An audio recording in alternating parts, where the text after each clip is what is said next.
Good afternoon. Thanks for joining us on KARE 11 News Now. I'm Kent Erdahl. Developing today, police are searching for a suspect in a deadly shooting inside a bar in downtown Minneapolis late last night. It happened just before midnight at Bar Zia, which is located near South 4th Street and 4th Avenue South. That's right by the federal courthouse and a few blocks from U.S. Bank Stadium. Police believe a fight inside the bar led up to the shooting.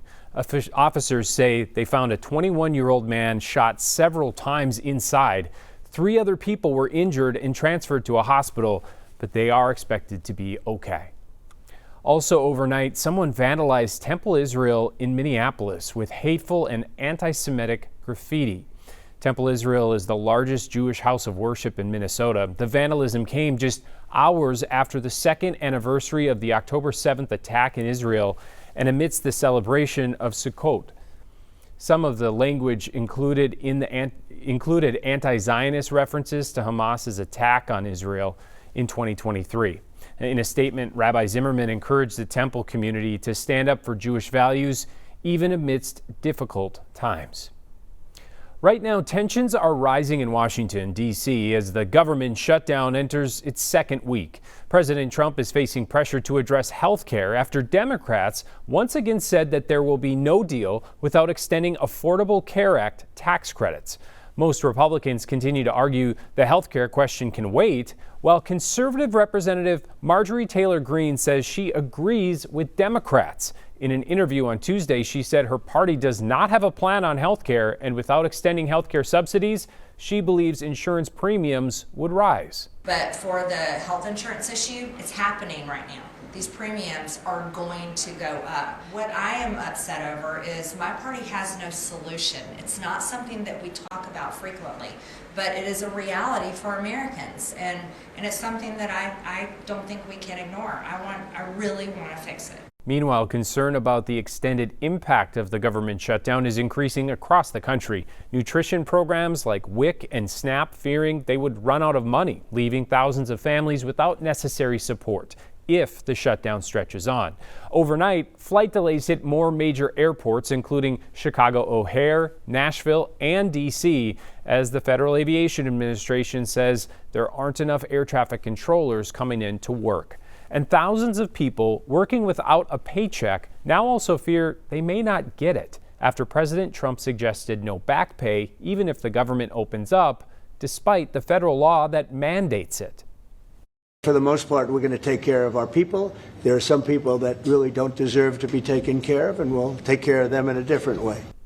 Tensions are rising in Portland and Chicago over National Guard deployments, and now for the first time, Minnesota has entered that conversation. Overnight, Governor Walz posting on social media that he is preparing for the possibility of National Guards deploying to Minnesota. Last night, Walz joined the Illinois Governor Pritzker on the stage to discuss the power of state leadership in the face of the federal government. Both governors accused the Trump administration of targeting blue states by deploying ICE and National Guard troops. So they sent all these folks, the ICE and CBP and now National Guard, without talking to me at all. They have not picked up the phone and called me, not once. So this is not normal, and this is not to set up something that's peripheral to this. If it's about, helping us out on an event that comes up, helping us out on crime or whatever it might be. None of this is it. Not coordinating with the governors. No, we do not hear from them. Now, both Illinois and Chicago are in the middle of a legal battle, suing the Trump administration over this Guard deployment. They're waiting for a judge to hear their argument tomorrow about why National Guard troops should be stopped from mobilizing there. But as we speak, the Texas National Guard is in Illinois, stationed at an Army Reserve training facility about 50 miles outside of Chicago. Right now, they're undertaking legal and crowd control training before deploying into the streets of the city. And here's the latest out of Portland, where the Homeland Security Department is visiting local officials, just as the city is dealing with tensions of its own over Guard deployments. The court challenge is reversed in that state.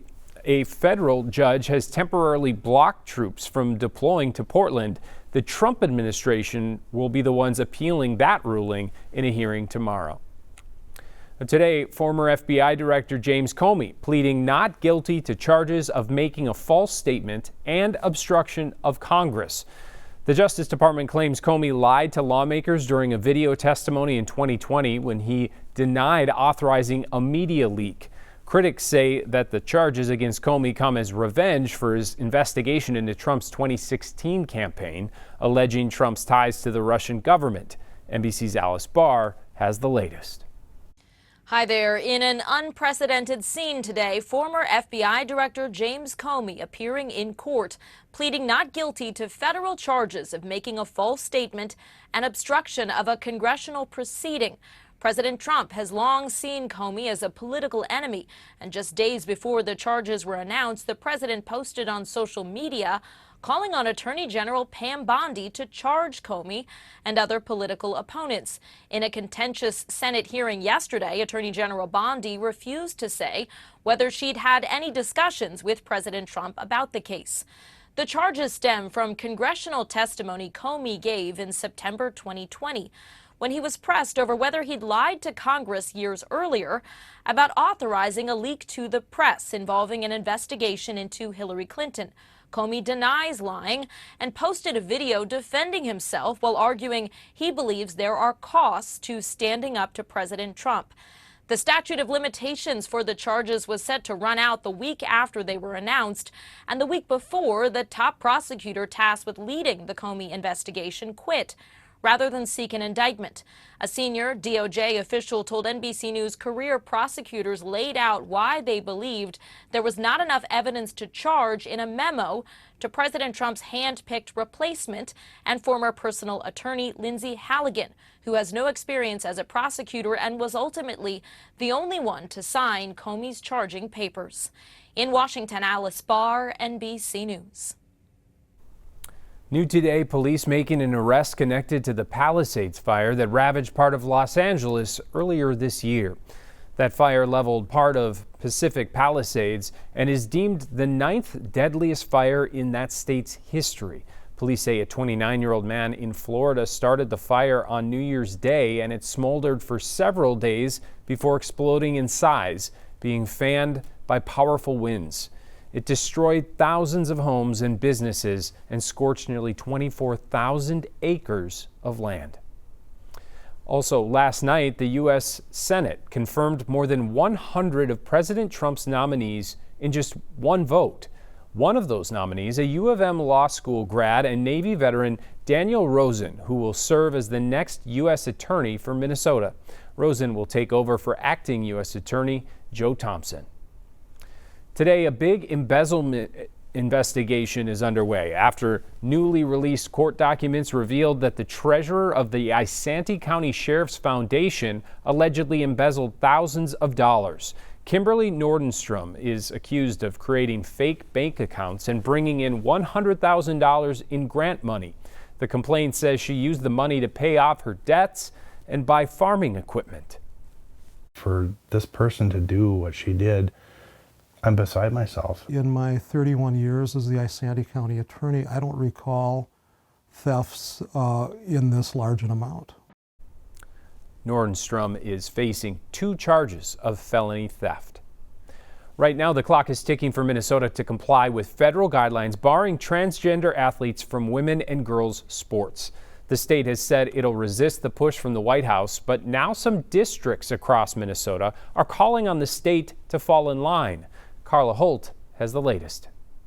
A heated debate today taking the form of a flurry of legal letters. When you look at that letter, it's 61 pages of violations of how we're violating federal law. As a director of the Prior Lake Savage Area School Board, Lisa Atkinson says last week's letter from the U.S. Department of Education lays out how Minnesota has violated Title IX when it comes to transgender students participating in sports. Bathrooms is one issue, but then it goes so much further. It's so much further. It's locker rooms, it's sports. sports. It's, again, how do we protect all children? Because our policies right now don't. At issue, Atkinson says, both student safety and the law.